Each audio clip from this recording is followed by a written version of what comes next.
Hello guys, पिछली video में मैंने आपसे सेक्शनिंग और स्टेनिंग के बारे में बात किया था। इस वीडियो में पोलराइजिंग माइक्रोस्कोप के बारे में बात करते हैं। लेट्स स्टार्ट करते हैं। When light passes through polarising filter, अगर ये पोलराइजिंग फिल्टर से लाइट पास होती है, it come out vibrating only, ये वाइब्रेशन की फॉर्म में आएगी इन वन डायरेक्शन, एक ही डायरेक्शन में। In a polarising microscope two polarising filter are use, इनमें दो पोलराइजिंग फिल्टर यूज होते हैं। The first filter is located, जो पहले वाला होता है below the condenser lens, condenser lens के नीचे होता है, एंड इज नोन एज, उसे पोलराइजर कहेंगे। जो सेकंड वाला फिल्टर है इसे एनालाइजर कहेंगे, और ये होगा कहाँ, इस प्लेस बिटवीन, ये मीन दरमियान में, objective and ocular lens, ocular और ऑब्जेक्टिव लेंस के दरमियान में होगा।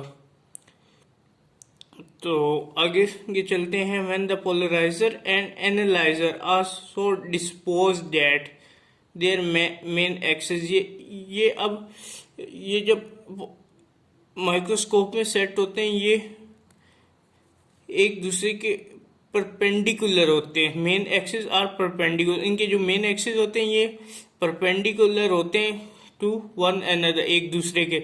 No light pass through resulting in a dark field effect, इनमें डार्क फील्ड इफेक्ट में लाइट पास नहीं होती।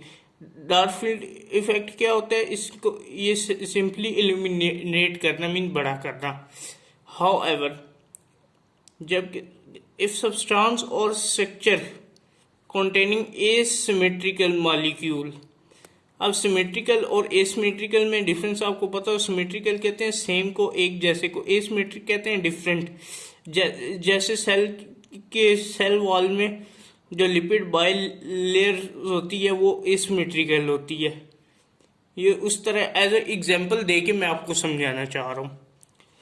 विच are orientated in highly order manner, अब ये होगी एसिमेट्रिक, लेकिन ये स्पेसिफिक ऑर्डर में के मैनर में ओरिएंटेट हुई भी होगी, located between the polarising and analyser में। यही तो है। फर्स्ट करें, ये है ओकुलर लेंस, पोलराइजर, एंड ये है एनालाइजर। इधर से लाइट पास होगी तो इधर आएगी, अगर यहाँ पे हमारा यहाँ पे आएगी तो अपने एक्सिस के अराउंड होके आएगी। देन इसीलिए इसे कहेंगे,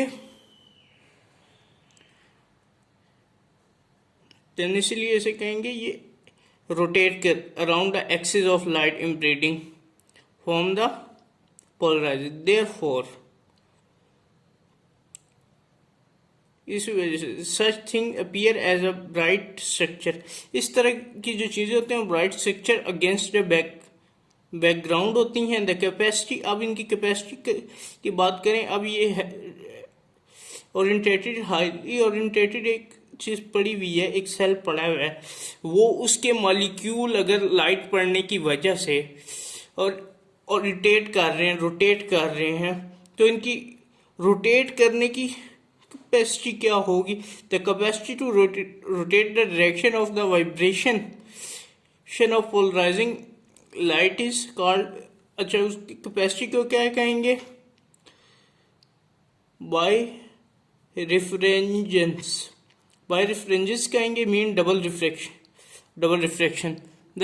और दूसरे पॉइंट, नेक्स्ट इसका पॉइंट है, द सब्सटेंस और structure exhibiting birefringence are called, जो इससे स्ट्रक्चर जिस तरीके से एक्सिस अराउंड एक्सिस करके निकल रहा होगा क्या हेलिकल की फॉर्म में तो उसे एनिस्ट्रोपिक कहेंगे। द सब्सटेंस और स्ट्रक्चर, ये तो हो गया डबल फ्रैक्शन। अब सिंगल फ्रैक्शन के बारे में की बात करें तो उसे आइसोट्रोपिक कहेंगे। Under polarising microscope isotropic structure not appear bright, ये ब्राइट अपीयर नहीं होगा। तो इसी तरह बात करते हैं फेस कंट्रास्ट माइक्रोस्कोप के बारे में। अगर हमने जैसे बताया था पिछली वीडियो में, ब्राइट फील्ड माइक्रोस्कोप में हम स्टेनिंग करते हैं। इनके स्टेनिंग एसिडिक है तो लिविंग सेल डाई हो जाएगा, वो मर जाएगा। तो उसके लिए हम क्या यूज करेंगे? The phase contrast microscope use करेंगे। The variety of microscope is use for the study of unstained fresh tissue और living cell. The phase contrast microscope based on, ये किस बेस पे होती है? On the fact of light waves passing through region. अब ये इस base पे होती है कितनी लाइट वेव रीजन से पास होती है विद डिफरेंट रिफ्लेक्टिव इंडिकीज के साथ, are reflected differently and put out phase with one another. ये एक दूसरे के फेज में कॉन्ट्रैक्ट करते हैं। फेज का मतलब क्या है? Phase contrast. फेज को हम सिंपली लाइट ले लेते हैं, लाइट का, और माइक्रोस्कोप का आपको पता ही है। तो इसका सिंपली मतलब ये हुआ है कि जो चीजें अनस्ट्रेन है तो उनको हम विजुअलाइज करने के लिए जो मेथड यूज करते हैं उसमें phase contrast microscope method use करते हैं। इसमें हम क्या करेंगे? अब साइटोप्लाज्म की बात होती है, साइटोप्लाज्म कहते हैं जो सेल के अंदर जितना भी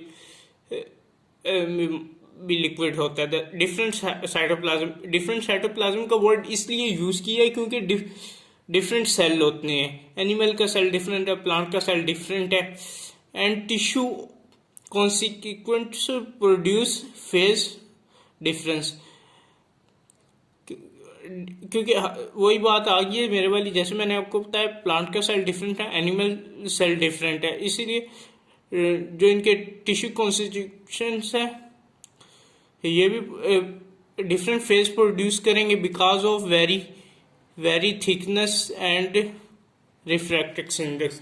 यानी कि हर चीज की करेक्टरिस्टिक्स सिंपली ये है कि हर चीज की करेक्टरिस्टिक्स डिफरेंट है। एक तरफ मेरे प्लांट सेल है, एक तरफ एनिमल सेल है, इनमें थिकनेस में भी फर्क होगा। इनमें जैसे ओव्यूल्स होता है उसमें प्लांट सेल में, एनिमल सेल में नहीं होता। इस तरह और भी करेक्टरिस्टिक्स डिफरेंट होती हैं, तो इसमें ये डिफरेंशिएट कर देगा।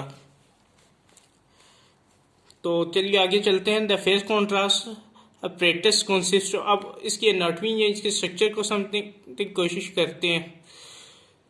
Optical plates place with in the condenser and objective lens. Objective और कंडेंसर लेंस के दरमियान में ऑप्टिकल प्लेट्स होती हैं which convert the phase difference into the difference of light intensity. ये हमें लाइट इंटेंसिटी की सूरत में ये शो करता है ताकि हम इसमें डिफरेंशिएट यानी विजुअलाइज कर सकें। Third, difference in refractive index are render directly visible होगा इसमें। तो आज तक के लिए इतना ही। नेक्स्ट वीडियो में मैं आपसे बात करूंगा डार्क फील्ड माइक्रोस्कोप के बारे में, फ्लोरोसेंट के बारे में और कॉन्फोकल माइक्रोस्कोप के लिए।